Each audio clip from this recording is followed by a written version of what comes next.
183 గజాల 3BHK villa కేవలం 25 లక్షలు మాత్రమే. Bigg Boss never before ever after contestant గా పేరు తెచ్చుకున్నారు శివాజీ. శివాజీ మైండ్ గేమ్ ముందు ఏ కంటెస్టెంట్ కూడా పనికిరారు అని ప్రూవ్ చేశారు. ఈ సీజన్ లో పల్లవి ప్రశాంత్ విన్ అయ్యారు.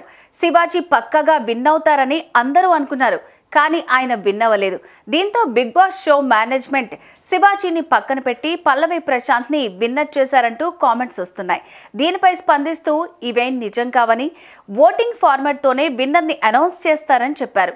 ప్రశాంత్ విన్నర్ అవ్వటం తనకెంతో సంతోషాన్ని ఇచ్చిందని అన్నారు. ప్రశాంత్ యావర్లలో ఎవరో ఒకరు గెలవాలని తాను అనుకున్నట్లు శివాజీ చెప్పారు. సమాజమే దేవాలయం, ప్రజలే దేవుళ్ళని అన్న నందమూరి తారక రామారావు గారంటే ఆ నినాదాన్ని సమాజమే దేవాలయం, ప్రేక్షకులే సినిమా వాళ్ళకి దేవుళ్ళు.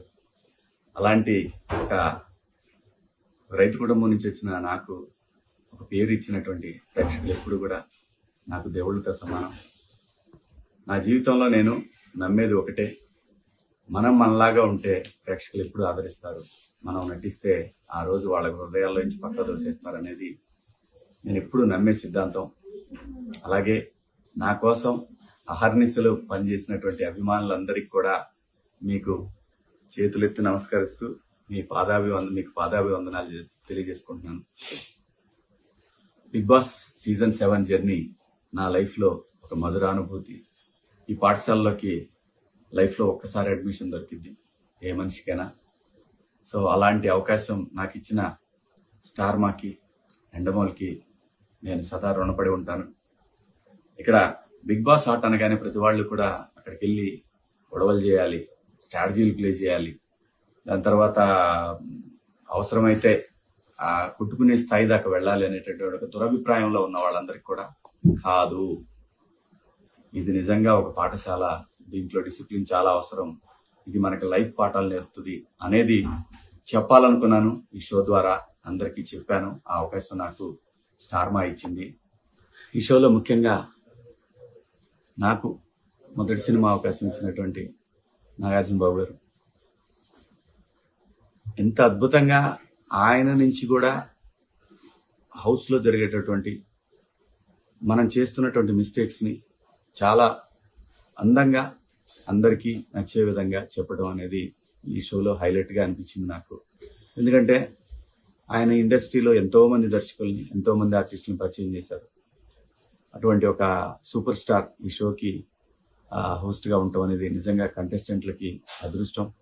ఈ సీజన్ 7లో కూడా బాబు గారే ఉండటం అనేది డెఫినెట్గా ఒక సాటి ఆర్టిస్ట్గా చాలా గర్వంగా అనిపించింది నాకు.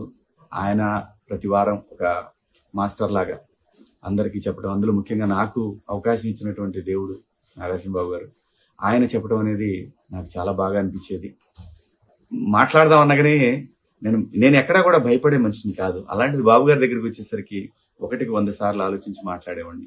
ఏదైనా తక్కువ మాట్లాడాలి, ఎక్కువ మాట్లాడకూడదు అనేది చాలా బలంగా ఎప్పుడు నేను ధైర్యంగా మాట్లాడతా. బాబు గారితో కూడా ధైర్యంగానే మాట్లాడాను, కానీ చాలా తగ్గి మాట్లాడేవాడిని. ఎందుకంటే నేను ఆ గౌరవం ఇవ్వకపోతే నేను మనిషిలాగా కాదు. సో అటువంటి పరిస్థితుల్లో ఆ షోలో నాగార్జున బాబు గారు నాకు ఎన్నో విలువైనటువంటి సూచనలు చేశారు.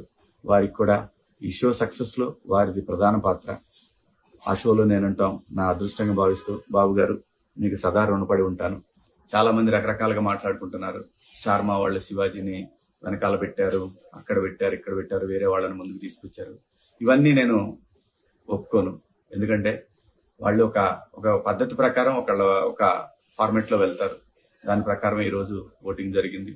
దాంట్లో విజేతగా నా బిడ్డ పల్లవి ప్రశాంత్ గెలిచాడు. వాడు గెలవాలనుకున్నాను. ఎందుకంటే ప్రజలు ప్రతిసారి ప్రభుత్వాల చేతిలో ఓడిపోతుంటాయి, కామన్ మ్యాన్ ఎప్పుడు ఓడిపోతుంటాడు. కానీ ఈ సీజన్లో కామన్ మ్యాన్ గెలవాలి అని, గెలిపించాలని దృఢ సంకల్పంతో ఎప్పుడైతే ప్రశాంత్ వచ్చే వరకు నాకు అటువంటి ఆలోచనలు లేవు. నాకు అప్పుడు అనిపించింది, ఇలాంటి ఒక పల్లెటూరు నుంచి వచ్చిన నాలాగనే వచ్చాడు ఈ షోకి, నేను ఎలాగైతే ఇండస్ట్రీకి వచ్చాను అలా వచ్చిన ఒక వ్యక్తి సక్సెస్ అయితే కోట్ల మందికి ఇన్స్పిరేషన్ గా ఉంటుంది అనుకున్నాను. అది భగవంతుడు నా మనసులోని కోరికను ప్రశాంత్ రూపంలో తీర్చాడు. ప్రశాంతే కాదు, యావర్ లాంటి ఎటువంటి బ్యాక్గ్రౌండ్ లేని మనుషులు ఇక్కడ నాతో పాటు కంటెస్టెంట్లుగా రావటం, వాళ్ళకి నాకు మా హృదయాలు కలవటం ఇదంతా కూడా దైవ ఇచ్ఛ. అంతేగాని ఒక గ్రూప్ లాగా ఆడాలనే ఆలోచన కానీ, లేదంటే మన ఆటలో ఇంకొకళ్ళు ఇన్వాల్వ్మెంట్ ఉండాలనేది పరమ బూతు. అది మూల సూత్రానికి, బిగ్ బాస్ షో మూల సూత్రానికి అది విరుద్ధం. దాన్ని బలంగా నమ్మి అంతఃకరణ శుద్ధితో నేను పనిచేశాను ఈ బిగ్ బాస్ షోలో. నేనేంటో, నా క్యారెక్టర్ ఏంటనేది ప్రజలు చూడాలనుకున్నాను. అది చూశారు. కోట్ల మంది అభిమానులుగా వాళ్ళ గుండెల్లో నన్ను పెట్టుకున్నందుకు ప్రతి ఒక్కళ్ళకి కూడా పేరు పేరున హృదయపూర్వక నమస్కారాలు తెలియజేసుకుంటూ, నాకు సపోర్ట్ చేసినటువంటి నా అభిమానులందరికీ కూడా, మీ అందరికీ కూడా పాదాభివందనాలు. త్వరలోనే మిమ్మల్ని కలుస్తాను. ఇప్పుడే ఇంటికి వచ్చాను, కలుస్తాను. Thank you so much.